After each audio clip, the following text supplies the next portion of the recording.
하나님의 말씀 보시겠습니다. 시편 90편 1절에서 17절 말씀입니다.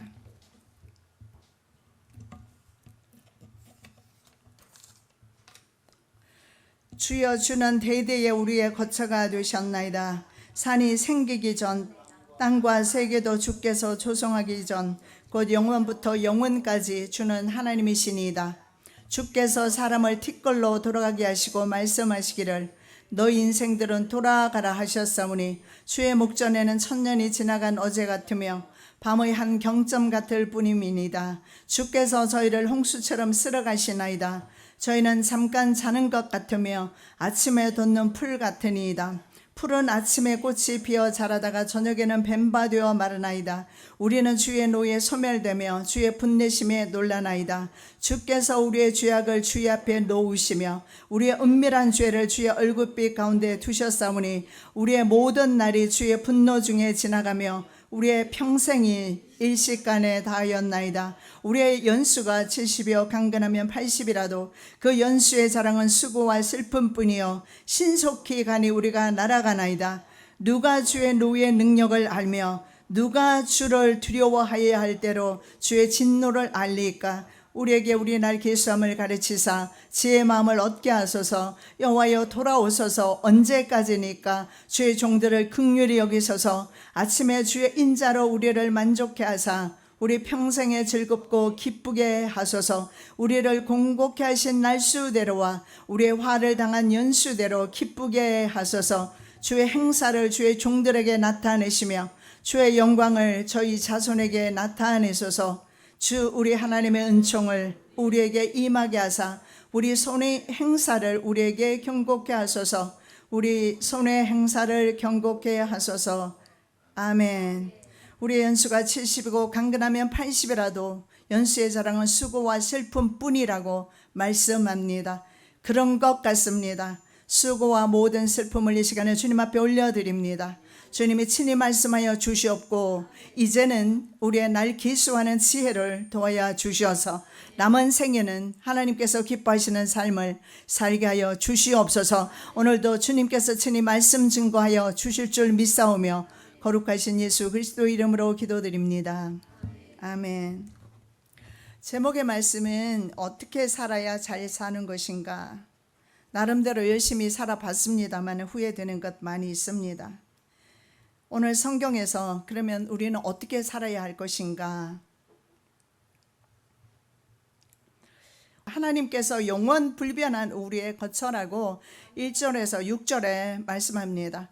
모세는 영원히 존재하시는 하나님과 세상에 잠시 다녀가는 인간의 삶을 비교하고 있습니다.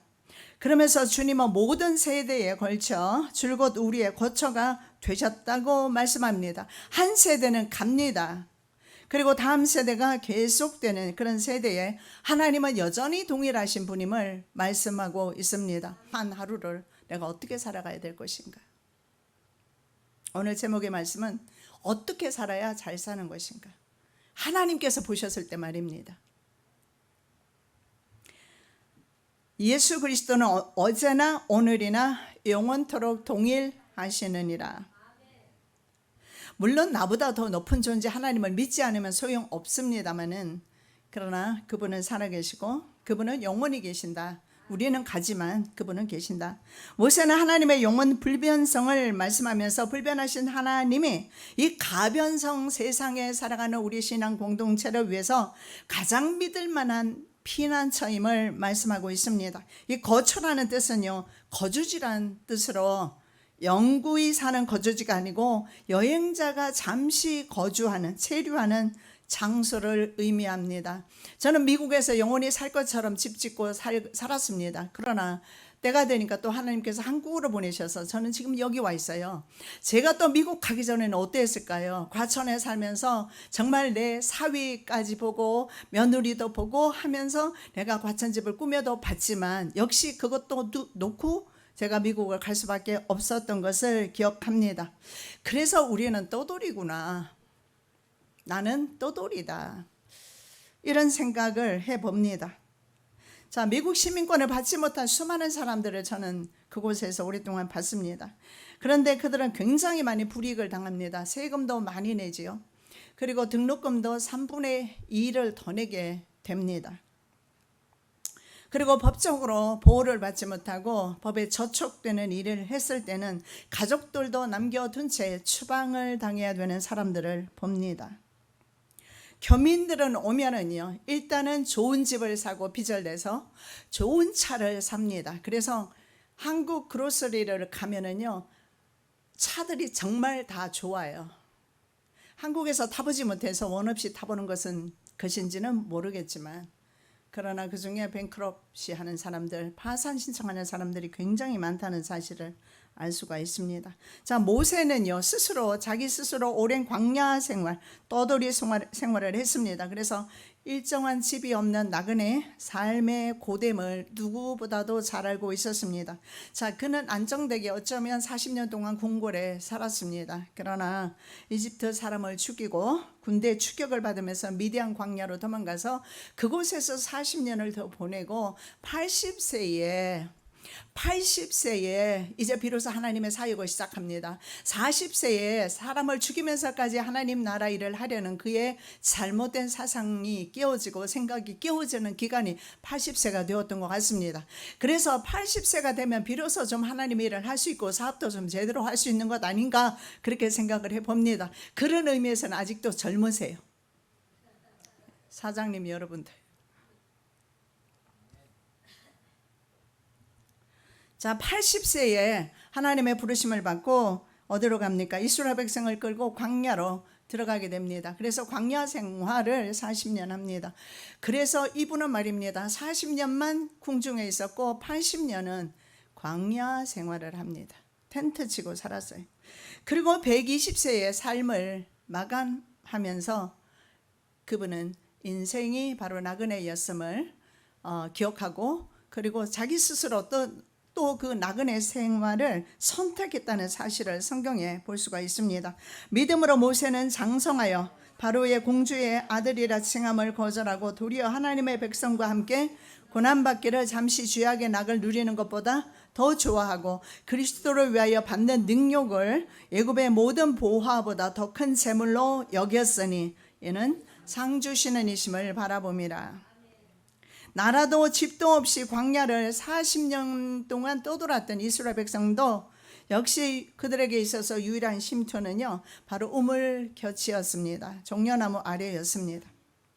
자, 모세나 이스라엘 백성들은 모두 이런 광야 생활이 바로 인생의 여정이다, 이렇게 깨닫게 됩니다. 그래서 하나님만이 오직 자신의 영원한 거처다, 하나님이 우리에게 안식처를 제공해 주시고 진정한 삶의 평안을 주신다라는 사실을 고백하는 것입니다. 영원한 세상에 비하면 인생길은 아주 짧다라는 사실을 여러분 기억하셔야 합니다. 그래서 여러분에게 좀 더 많은 여행을 할 것을 추천합니다. 그냥 그 패키지로 막 그냥 가이드에 인도받아서 가는 그런 여행 말고 말입니다. 한번 전 세계를 다녀보면 좀 눈이 열리고 귀가 열리고 세상이 넓구나, 이런 것을 바라보면서 좀 인생의 깊이 넓이를 좀 알지 않을까 생각해 봅니다.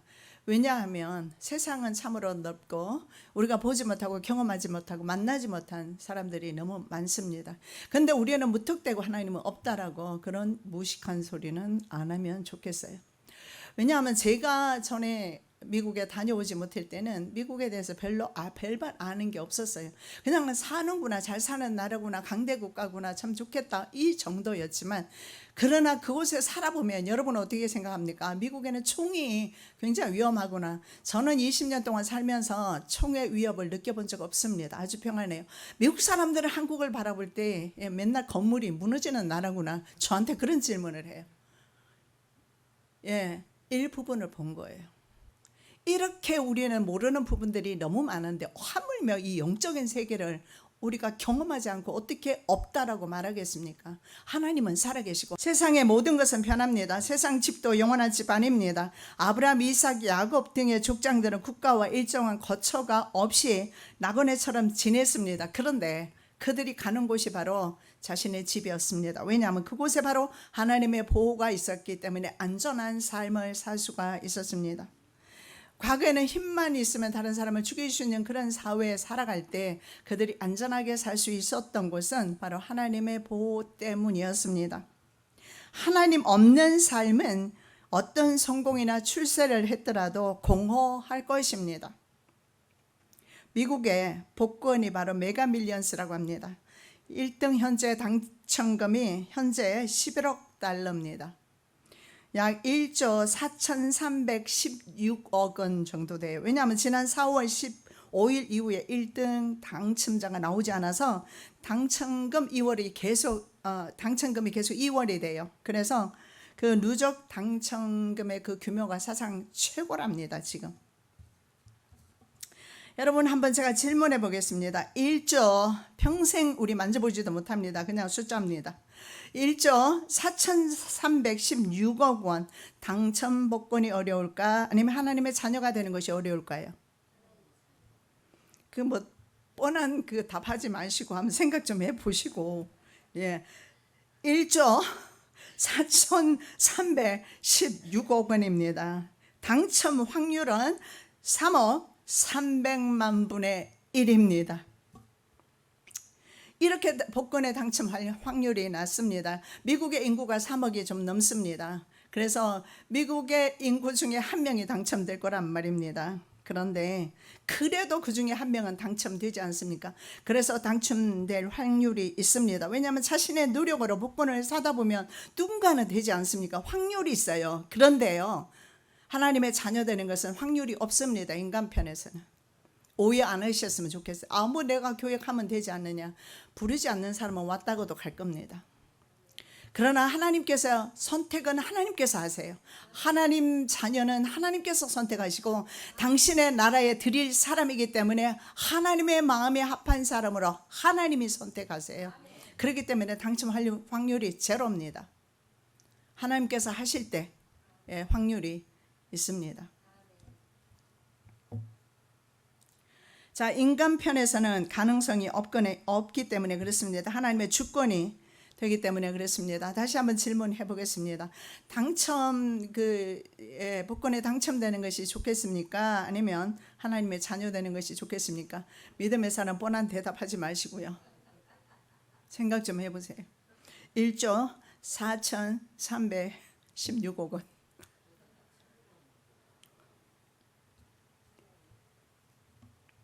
웬만한 사람은 하나님 버립니다. 앞에 놓였을 때 웬만한 그리스도인들도 버릴 것입니다. 그분이 하나님의 자녀가 아니라면, 만일에 둘 중에 하나를 선택해야 될 때 말입니다. 자, 대부분은 그렇게 복권을 당첨되기를 원합니다. 그래서 지금 현재 미국에서는 사상 초유의 사건이 일어나는데 줄었었어요. 복권 사려고. 근데 여러분 평생 살면서 번개 맞을 확률이 얼마나 될 것 같아요? 번개 맞을 확률보다 복권 사는 당첨될 확률이 더 낮답니다. 아예 복권 사지 마십시오. 어거스틴이라는 신학자 이렇게 말합니다. 주님 안에서 안식을 발견하기까지 우리의 마음은 평안을 누릴 수 없다. 분명하게 말합니다. 주님 안에서 안식을 누려야 한다. 하나님은 천지 창조 이전부터 존재하셨습니다. 성경 말씀에 보면 산이 생기기 전, 땅과 세계도 주께서 조성하기 전, 영원부터 영원까지 주님은 하나님이시라고 2절에서 말씀하십니다. 그래서 하나님의 영원하심과 우리의 가변성, 우리의 인간의 변하는 것을 강조하고 있습니다. 불변을 상징하는 바로 산들의 그 기원 이전에 주님은 살아계셨다라고 성경은 말합니다. 환경이 변해도 산은 언제나 변함없이 자신의 자리를 고수합니다. 그래서 성경에서 산은 불변을 상징하고 산의 속성처럼 하나님은 영원부터 영원까지 불변하시다, 이렇게 비유하고 있는 것입니다. 자, 그들은 하나님을 자신들의 안식처로 삼았으므로 하나님이 함께 하시는 그곳이 그들의 집이었다라는 겁니다. 그러므로 하나님 안에서 거처를 발견하는 사람만이 영원한 안식과 평안을 얻을 수가 있습니다. 한국에도 잘 사는 집들 많지만 미국에는 진짜 잘 사는 집 보면 정말 대문에서 자동차를 끌고 한참 동안 운전해서 들어가야 될 정도면 정말 입이 딱 벌어질 정도로 좋은 집들 많습니다. 그래도 그곳이 그렇게 아름다운 집이고 넓고 크고 훌륭하지만 영원히 살 수는 없다라는 겁니다. 우리가 나이 들수록 이제는 우리 나이에 대해서 생각하고 살지 않습니까? 그런데 우리는 무조건 우리가 사후세계 없다 이렇게 말해버리면 사실은 말씀의 의미가 없을 겁니다. 그러나 내가 가보지 않았지 않습니까? 제가 미국 가보기 전에 미국을 몰랐던 것처럼 가보고 나니까 확실히 알겠더라고요. 미국뿐만 아니라 어디든지 하물며 그 땅에서 오랫동안 살았으면 더 속속 깊이 알 수 있지 않겠습니까? 저는 40년 주님을 만나고 이 길을 걸어오고 있습니다. 제 생명을 걸고 여러분에게 말씀드릴 수 있어요. 하나님은 살아계시고 하나님의 나라가 있습니다. 저는 없다면 저부터 40년 동안 이 길을 오지 않았습니다. 세상 길로 갔을 겁니다. 나같이 그러면 억울한 사람이 어디 있겠습니까? 천국도 없고 하나님도 없다면. 하나님이 함께 하시는 그곳이 바로 하나님의 집이고 우리의 집이다. 조성하시기 전에 바로 이 산들을 조성하시기 전에 하나님 계셨는데 조성하다 이런 뜻이 아기의 출생을 가리킬 때 이 단어가 사용돼요. 그래서 바로 우리 인생을 만드신 분이 하나님이시고 이스라엘을 출생케 하신 분이 바로 하나님이시다. 잠언 8장 22절입니다. 여호와께서 그 조화의 시작 곧 태초에 일하시기 전에 나를 가지셨으며 바로 이 지혜에 대해서 말씀하는데 벌써 태초가 있기 전부터 하나님은 살아 계셨음을 말씀하고 있습니다. 자, 이 창조주로서 피조 세계보다 먼저 선재하시고 그리고 피조물로서는 그 놀라운 위엄을 감히 이해할 수 없는 존재임을 우리는 이해해야 합니다. 그래서 우리가 주님 앞에 나갈 수 있는 길은 유일하게 그분을 믿는 것입니다. 믿어보고 나중에도 그게 아니면 떠나도 늦지 않지 않습니까? 근데 내가 아예 믿지 않아서 그런 곳이 있고 그런 날들이 오고 그 하나님이 오신다면 그때는 어떻게 하겠습니까? 자, 두 번째, 사람의 일생은 하나님의 분노 중에 지나간다라는 겁니다. 흙으로 돌아가지 않는 인생 보셨습니까? 저는 본 적 없습니다. 젊어서 가거나 늙어서 가거나 모든 사람은 갑니다. 제가 미국에서 목회하면서 알던 많은 분들이 저보다 훨씬 나이가 어린데 미국 한 번씩 하면 이미 세상을 떠나고 안 계세요. 자, 사람을 에노시라고 하는데 흙이란 뜻입니다. 내 자신을 바라보면서 이게 흙이구나. 흙은 영원히 죽을 수밖에 없는, 한 번은 죽을 수밖에 없는 연약한 인생이라는 겁니다. 전적으로 그래서 누군가에 의존할 수밖에 없는데 사람들은 그래서 여러 신을 찾습니다. 근데 대부분은 죽은 신을 찾을 수밖에 없습니다. 왜냐하면 인간이 수공의 품이에요. 만들어 놓은 것이잖아요. 그 만들어 놓은 것을 가지고 섬겨요. 그런데 하나님은 우리에게 형상을 만들지 말라라고 그랬어요. 하나님은요 형상화되어서 보이는 하나님 아니에요. 그래서 금송아지 만들었을 때 재앙이 임하게 된 겁니다. 만들어서는 안 된다라는 거예요. 그러면 어떻게 해야 될까요? 보이지 않는 하나님을 믿는 것입니다. 보이지 않는 하나님을 믿는 사람이 복이 있다라고 그렇게 말씀하고 있습니다.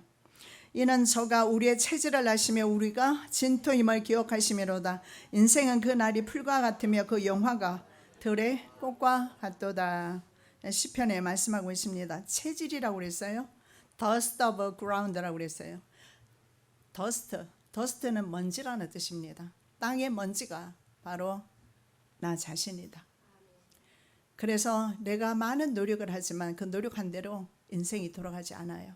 살아봐서 이제는 좀 알지 않습니까? 그렇게 열심히 살았는데 안 되는 겁니다. 하나님을 주인으로 모실 때 그때 비로소 나보다 더 높은 존재 하나님이 계시다는 사실을 알고 내가 회장님이 아니고 하나님께서 회장님이 되실 때 비로소 그 회사 그리고 여러분이 경영하는 것들이 이루어질 줄 믿습니다. 하나님의 자녀들은 그렇습니다. 세상 사람은요 운 좋으면 아주 부귀영화 누리는 그런 삶을 살 수도 있어요. 그러나 하나님의 자녀는 하나님께서 계속 간섭하시기 때문에 다른 것으로 간섭할 수가 없어요. 이런 환경으로 간섭을 하셔야지. 안 그러면 하나님께서 저와 여러분의 몸을 쳐야 될까요? 예? 몽둥이로 맞아야 정신 차릴까요? 그건 최후의 하나님 수단이에요. 그래도 말 안 들으면 병원에 앉혀서 그 영혼을 살려야죠. 미국에 있었을 때 어떤 장로님 이야기를 제가 들었는데, 이분이 그 큰 그로서리 같은 걸 했어요. 그러는데 그 슈퍼마켓 같은 거, 뭐 좀 큰 거죠. 미국에서 좀 큰데 그걸 그로서리라고 하는데, 거기에서 이 장로님이 장사를 하는데 주일날 토요일날 장사가 잘 되잖아요. 주일날 장사했어요. 그러다가 총 맞았어요. 흑인에게 총 맞으면서 그때 자기가 핑계를 도는 생각이 있는 거예요. 내가 하나님의 나를 도적질해서 이렇게 내가 총 맞는구나. 그리고 그분은 어떻게 했을까요? 총 맞은 후에도 계속 했을까요? 그러면 그 사람은 소망이 없는 겁니다. 돌아와서는 이제 주의를 지켰을 겁니다. 문을 닫고. 하나님의 말씀은 지키라고 있는 것이지 불순종하라고 주어진 것이 아닙니다. 모세는 광야 생활을 통해서 이와 같은 사실을 절실히 체험했습니다. 티끌을 한번 보십시오. 그 크기나 용도를 보면 그 자체로는 아무짝에도 쓸모가 없어요. 그냥 빗자루로 썰어서 밖에 버려야 되는, 존재 없는, 그런 가치 없는, 존재감도 없고 가치도 없는 그런 것이 바로 먼지입니다. 인간이 바로 이처럼 나약하고 쓸모없는 존재입니다. 미물조차도 광야에서는 어떻습니까? 스스로 생존하는 법을 태어나면서 가지고 태어납니다. 그래서 지진, 해일이 일어나거나 이상기후 발견되면 그들은 스스로, 동물은 본능적으로 도망갈 줄 알아서 도망을 갑니다. 그런데 인간은 어떻습니까? 인도네시아 지진, 해일이 일어났을 때도 그렇고, 동물은 다 도망을 갔는데 인간은 도망가지 못하고 결국은 그 재앙을 맞이합니다. 이것이 바로 인간입니다. 우리 인간은 바로 흙이기 때문에 스스로 뭘 하려고 할 때 스스로 할 수 있는 게 한계가 있고 없다라는 사실을, 할 수 있는 일들이 없다는 사실을 보여주고 있습니다. 자, 출애굽 백성들이 광야를 통과할 때 그들은 어땠습니까? 하나님께서 주실 때까지 스스로 물을 해결하지 못했습니다. 그래서 그들이 했던 것은요, 두 가지였습니다. 기다리고 인내하는 사람이 있었던가 하면 불평하는 사람이 있어요. 그래서 물이 없다고 불평하고 음식 없다고 불평하고, 불평하던 사람은 나중에 다 잘려나가요. 불뱀에게 물린다든가, 아니면은 가나안 땅에 들어가지 못한다든가, 불평한 사람은. 그런데 어떻습니까? 하나님께서 계속 그들에게 물이 필요하면 바로 반석에서 나오는 생수를 하나님께서 주셨고, 그리고 음식도 하늘에서 떨어뜨려 주셨어요. 그리고 지중해성 기후는 일교차가 굉장히 심합니다. 밤에는 너무 춥고 낮에는 너무 정말 더워서 떠 죽을 정도로 덥습니다. 그런데 하나님께서는 구름 기둥과 불 기둥을 보내서 그들을 보호하셨습니다. 자, 이처럼 인간은 하나님의 영원하심에 비해서 자연적 존재 그 자체로는 티끌과 같은 연약한 존재임을 우리가 알아야 될 것 같습니다. 다만 인간이 다른 피조물보다 뛰어난 것이 있습니다. 그러면 인간은 그냥 티끌이고 아무것도 아닌 것인가? 이 말이 아닙니다. 다른 것은 하나님께서 말씀으로 무에서 유를 창조하셨습니다. 근데 마지막 날에 인간을 창조하실 때는 그렇게 하지 않으셨어요. 비록 흙이라는 그 재질을 사용하셨지만, 그러나 인간에게는 하나님의 호흡이라는 걸 주셨어요. 하나님의 이미지를 그대로 가지고 인간은 출생하게 됩니다. 그래서 하나님께서 직접 빚어 주신 유일한 피조물이 바로 인간으로서, 인간이 유일하게 하나님과 교제할 수 있도록 그렇게 만드셨어요. 그래서 사람은 하나님과 교제하게끔 만들어져 있기 때문에, 그래서 하나님은 그런 사람은 하나님께 존귀한 것입니다. 만일에 인간이 하나님을 떠나서 자연 상태로 존재한다면 가치는 티끌과 같이 무가치한 존재에 불과하고, 실제로 인간은 티끌로 돌아가지 않습니까? 믿지 않는 분들이 들으면, 그러면 우리는 그렇게 가치없는 존재냐? 티끌로 돌아가는 면에서는 가치 없습니다. 그러면 왜 그리스도인은 가치 있는가? 왜 하나님의 자녀는 가치 있는가? 우리가 다시 부활하기 때문에, 하나님 나라에 들어갈 수 있기 때문에, 영원히 살 수 있기 때문에, 영생하는 하나님처럼 우리도 살 수 있기 때문에, 그래서 가치가 있는 것입니다.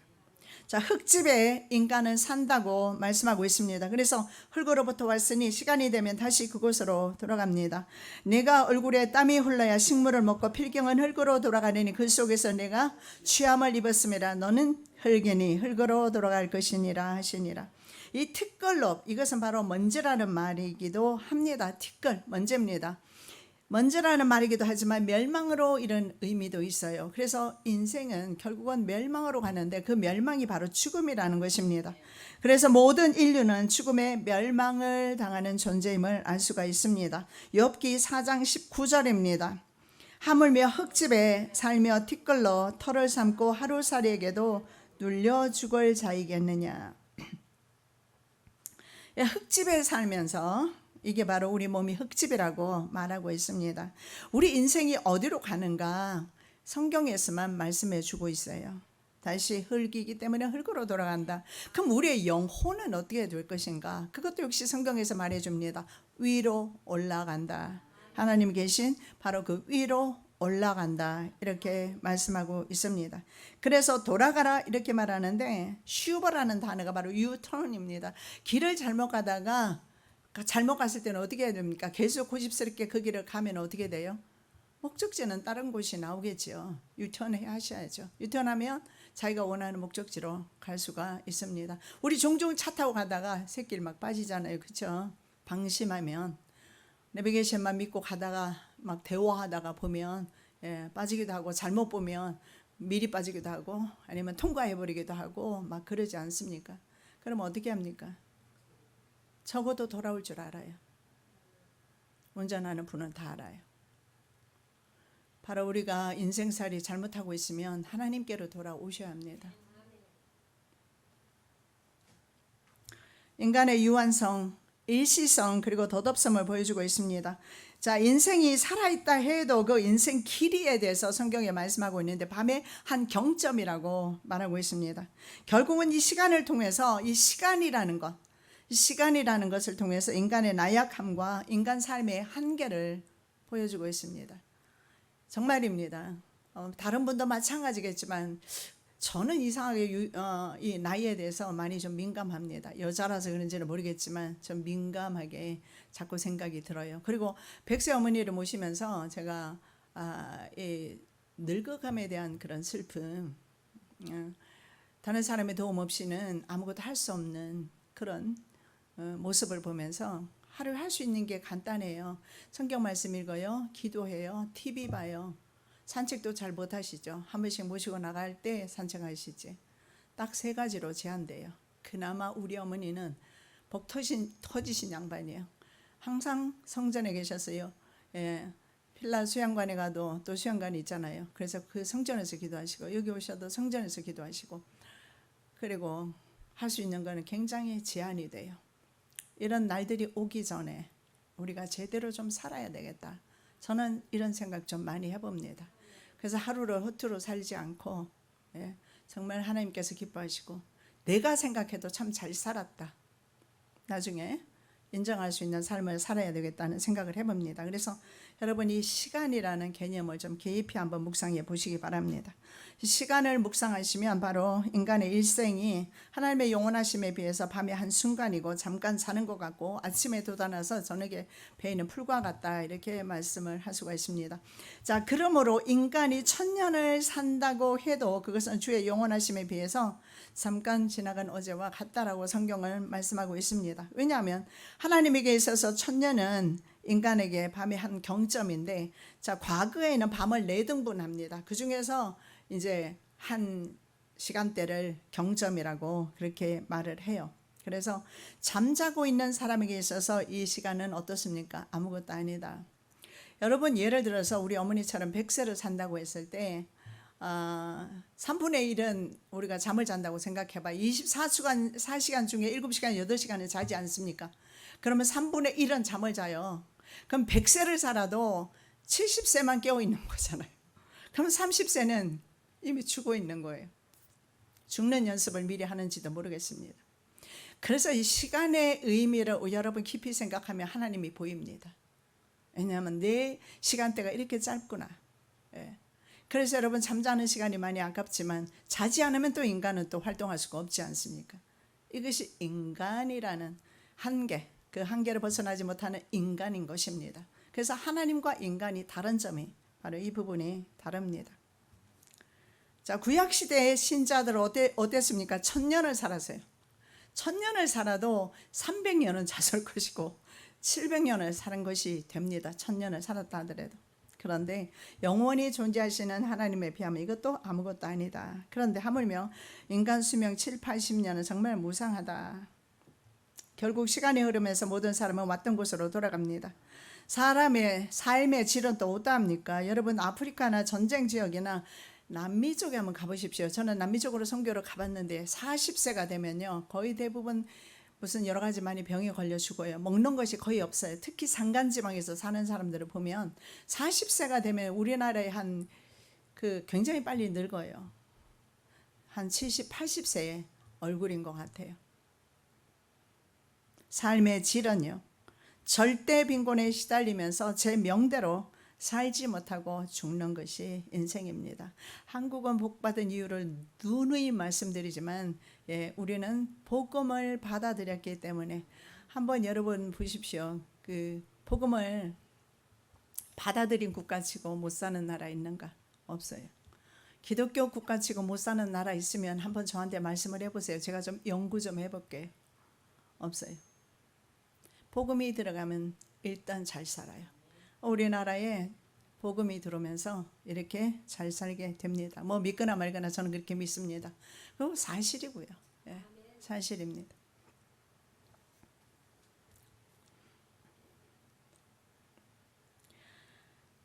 삶의 질이 좀 높다 하더라도 우리나라처럼 결국 인간의 삶은 하나님의 영원하심에 비하면 수고와 슬픔뿐이다. 잠뿐입니까? 얼마나 고민하면서 또 낮에 활동하십니까? 사업하시는 분, 또 직장생활 하시는 분, 상사의 눈치를 보고 사업을 운영하시는 분은 사업이 안 돼서 골머리 아프고, 그러니까 어떻게 보면 기뻐하면서 사는 삶보다도 이렇게 근심하며 염려하면서 사는 세월이, 잠자는 세월이 더 많다는 사실을 알 수가 있습니다.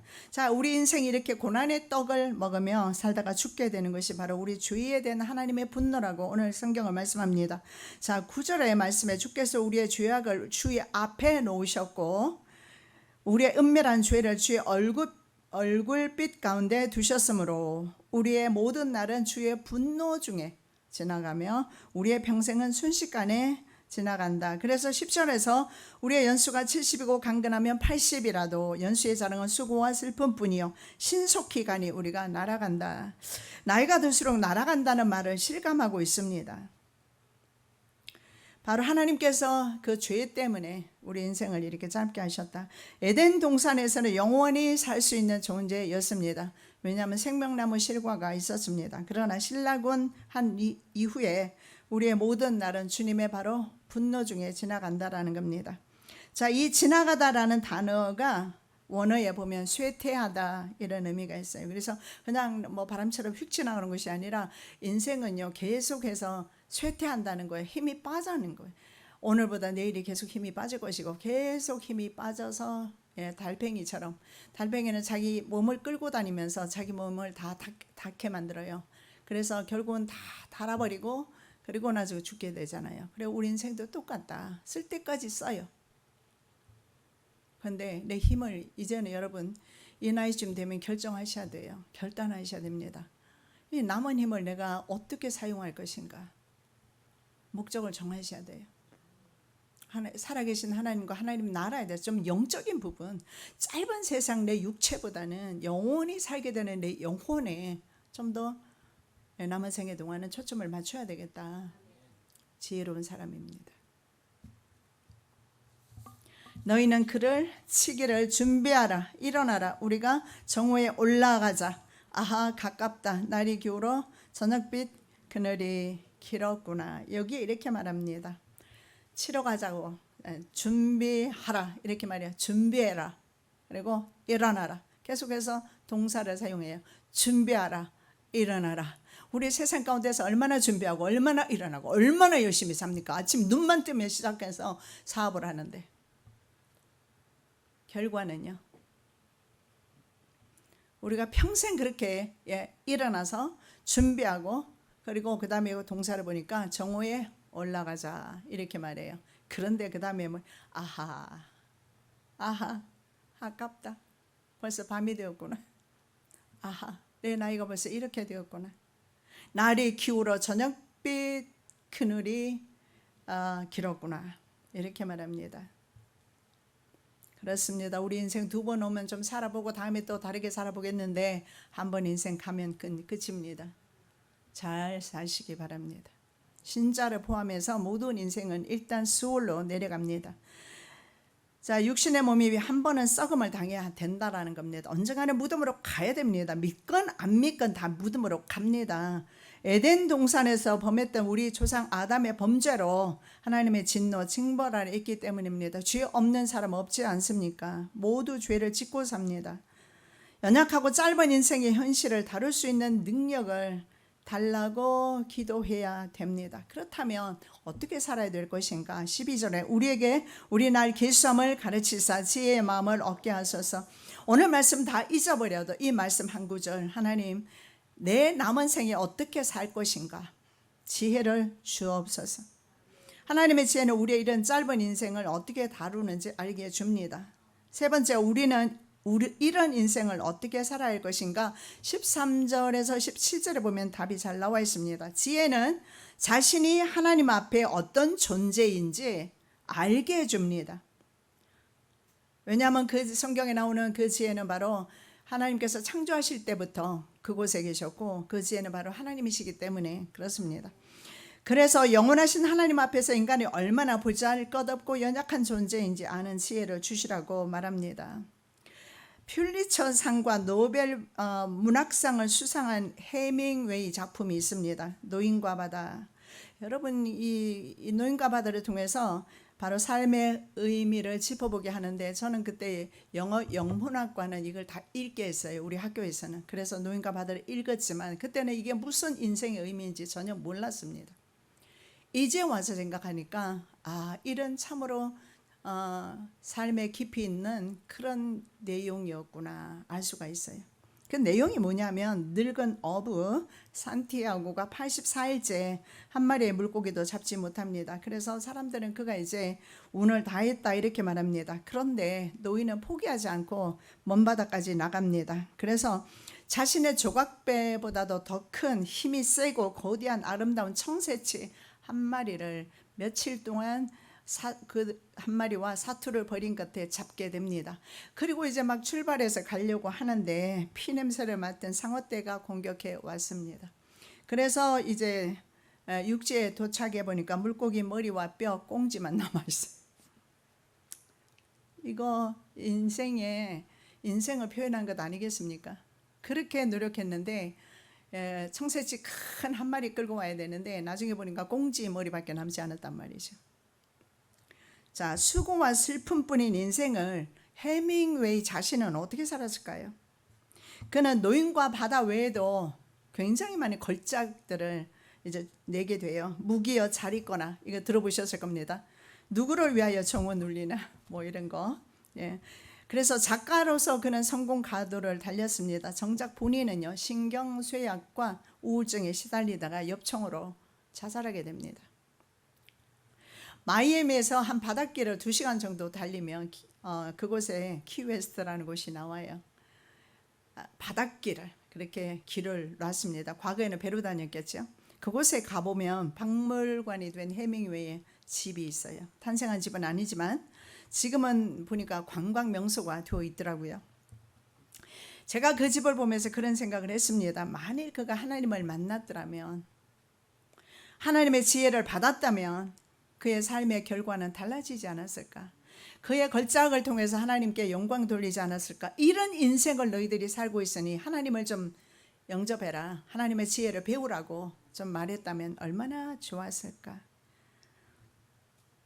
그의 삶의 중심에 하나님이 오셨다면 같이 꼬바로 의미 있는 삶으로 살지 않았을까? 그런 생각을 해봅니다. 자, 시인은 덧없는 인생을 어떻게 살 것인가 대한 물음에 기도로 대답합니다. 아무리 잘 살아도, 아무리 노력해도 가는 인생 어떻게 살아야 잘 살 것인가. 아침에 주의 인자로 우리를 만족케 하사 우리 평생에 즐겁고 기쁘게 하소서. 주의 행사를 주의 종들에게 나타내시며 주의 영광을 저희 자손에게 나타내소서. 하나님의 존재를 인정하는 겁니다. 경험해 보지 않은 분들은 특히 한번 경험해 보시기 바랍니다. 없다고 부인하는 것은 우리 얕은 지식에 불과합니다. 그리고 그분을 거처로 삼고 의지하며 사는 삶, 성공하지 못해도, 가지지 못해도 늙어가도 소망이 있습니다. 이 소망은 거처로서 여호와 하나님과의 관계 회복을 통해서 가질 수 있습니다. 회개를 통해서 변화된 사람은 하나님을 기뻐하고 찬양하는 삶을 살게 되기 때문에 그렇습니다. 자신이 영원하신 하나님 앞에서 티끌과 같은 존재라는 것을 아는 사람은 이렇게 고백합니다. 바로 주님은 대대로 우리의 거처가 되셨나이다. 하나님께서 우리의 거처가 되면 광야 같은 세상에 살더라도 더 이상 나그네처럼 살지 않을 것이다. 힘있게 걸어갈 수 있을 것이다. 자, 광야를 행진하던 이스라엘 백성에게 만나와 메추라기를 주시고 반석에서 생수를 주시며 인도하셨던 그분을 기억하시기 바랍니다. 자, 그들에게는 젖과 꿀이 흐르는 약속의 땅이 약속되어 있었다면 우리에게는 12계절마다 다른 실과를 맺히는 바로 실과와 생명수 물이 흐르는 하나님의 나라, 보석으로 꾸며진 그 하나님의 나라를, 바로 그 천국의 집이 우리를 기다리고 있다는 사실을 믿으시기 바랍니다. 살아계신 아버지 하나님 감사합니다. 덧없는 인생을 우리 모두 살고 있습니다. 어떻게 해야 잘 사는 것입니까? 하나님 안에서, 영원하신 하나님 안에서 내 자신이 바로 티끌과 같은 존재라는 것을 인식하면서 그분 안에서 낙을 누리며 그분을 거처로 삼는 것입니다. 그런 삶의 지혜를 저희들에게 허락하여 주시옵소서. 거룩하신 예수 그리스도 이름으로 기도드립니다. 아멘.